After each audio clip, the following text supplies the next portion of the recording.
Bonjour, je suis Denis Jacquet, président à vie démocratiquement élu d'Yatedo. J'accompagne deux magnifiques entrepreneurs qui ont créé un magnifique moteur de recherche de personnes. Yatedo, à toi Amine. Yatedo, donc c'est un moteur de recherche sémantique de personnes. En fait, l'idée c'est que ça fait à peu près 5 ans qu'on travaille sur le projet donc avec SAD. Ce qu'on a en fait créé, ce sont des robots sémantiques donc, qui naviguent tout seuls sur Internet.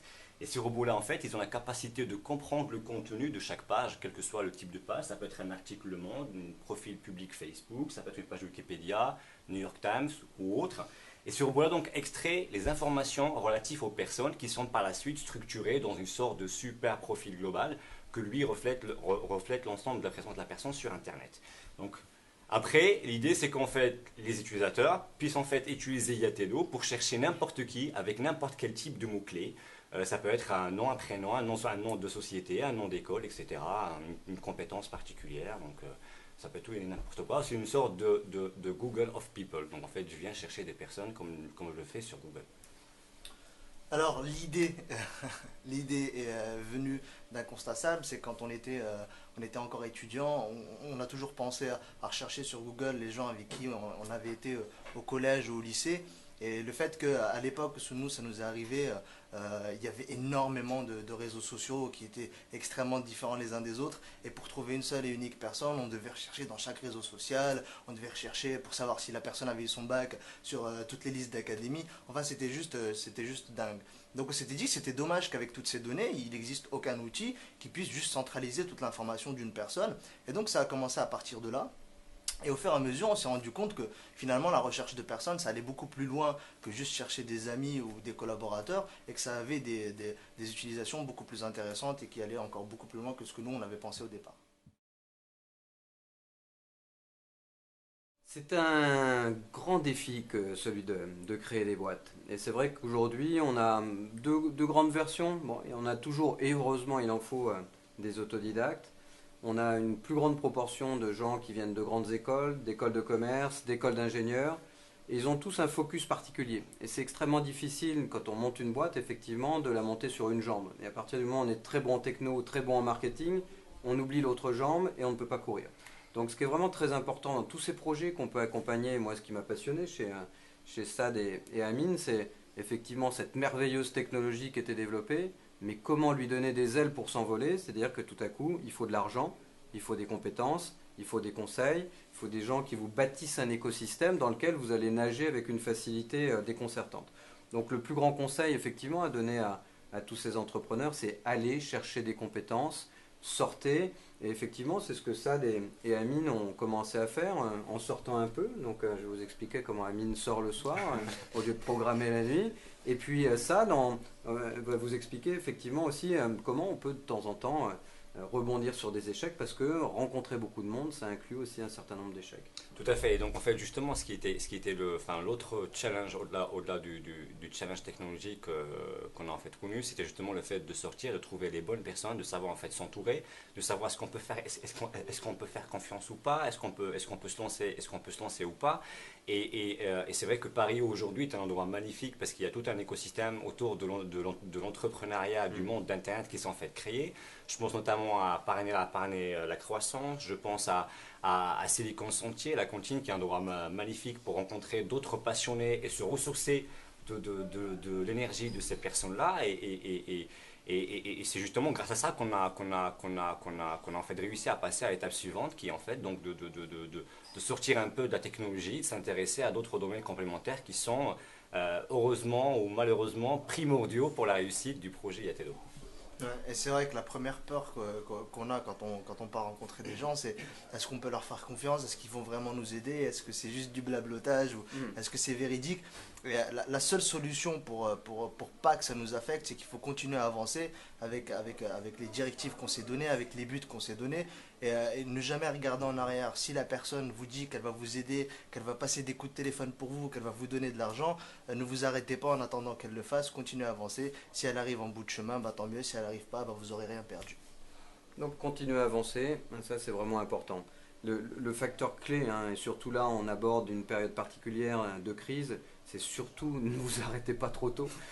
Et aujourd'hui on le vit tous, toutes les startups, ceux qui nous écoutent, aujourd'hui nous Yatedo, c'est on va arriver à une énorme crise des liquidités. Et donc, encore plus aujourd'hui, il faut courir plus vite que les autres. Et après, une fois que vous êtes lancé sur le marché, c'est encore une deuxième course pour aller plus vite que vos concurrents. Donc c'est une course permanente, ne vous arrêtez pas, mais stockez, écoutez, compilez, synthétisez, c'est vraiment le meilleur conseil qu'on puisse vous donner.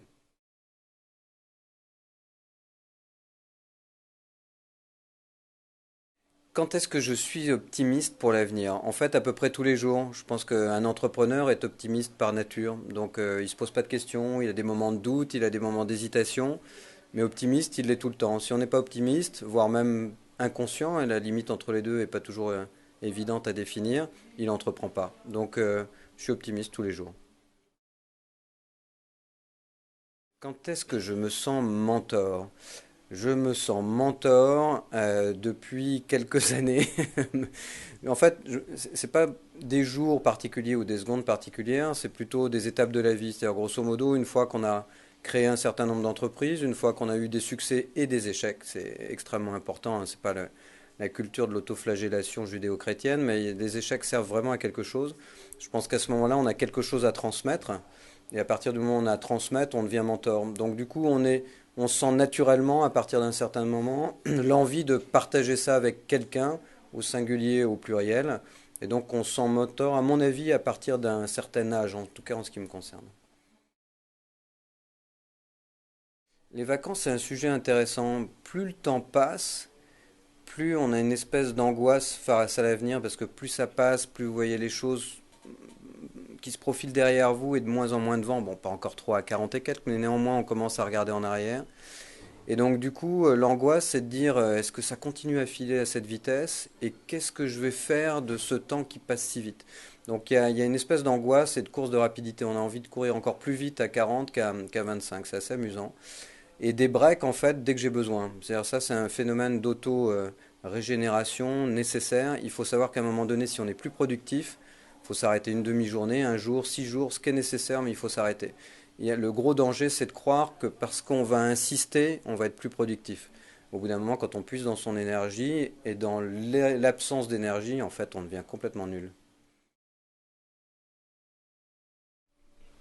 Quand est-ce que je me suis senti entrepreneur? Alors, ça commence en fait très très tôt, hein. Je suis un passionné d'informatique depuis l'âge de 6 ans et le fait de créer des choses, d'avoir des idées, de les concrétiser, c'est quelque chose qui m'a toujours passionné.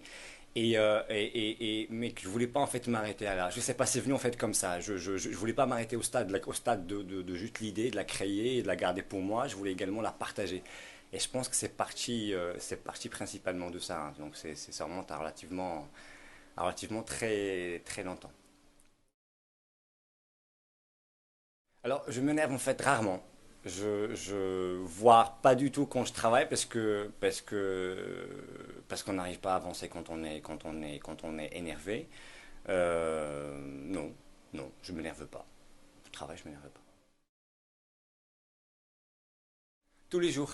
Je suis fier de moi tous les jours en fait, parce que chaque jour qui passe, quel que soit que c'était un jour où j'ai connu quelques succès ou pas mal d'échecs, c'est un jour qui nous aide à avancer.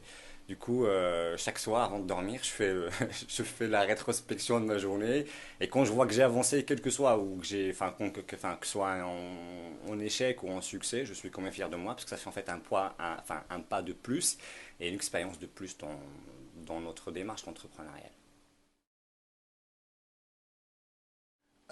Jamais. J'ai jamais envie de laisser tomber. Je me pose souvent des questions, beaucoup de questions, mais jamais celle de est-ce que je laisse tomber ou pas. Parce que quand je me décide de partir sur un projet, c'est que j'ai envie de le voir aboutir, que ce soit de le voir réussir ou de le voir échouer, mais j'ai envie de voir la fin. Donc jamais, je laisse jamais tomber. Quand est-ce que je baratine? Toujours. Ça fait partie de la vie d'un entrepreneur en fait. Baratiner. En fait, ça dépend de la définition qu'on donne à baratiner. La plupart des gens vont voir ça, vont voir le mot baratiner comme ayant une connotation péjorative ou négative, alors qu'au fait, pas du tout. Moi, je ne le vois pas de cette façon. Moi, je vois le fait de baratiner comme réussir à captiver l'attention des gens à qui on s'adresse, à les convaincre par rapport à l'idée qu'on a envie de diffuser. Donc, baratiner dans la vie d'un entrepreneur, c'est tous les jours, tout le temps, à toute rencontre. Je suis heureux tous les jours. Moi, je fais plein de choses tous les jours apparemment, mais heureux aussi en fait partie. Je suis heureux tous les jours quand je me réveille parce que je me rends compte de la chance que j'ai de vivre une aventure pareille.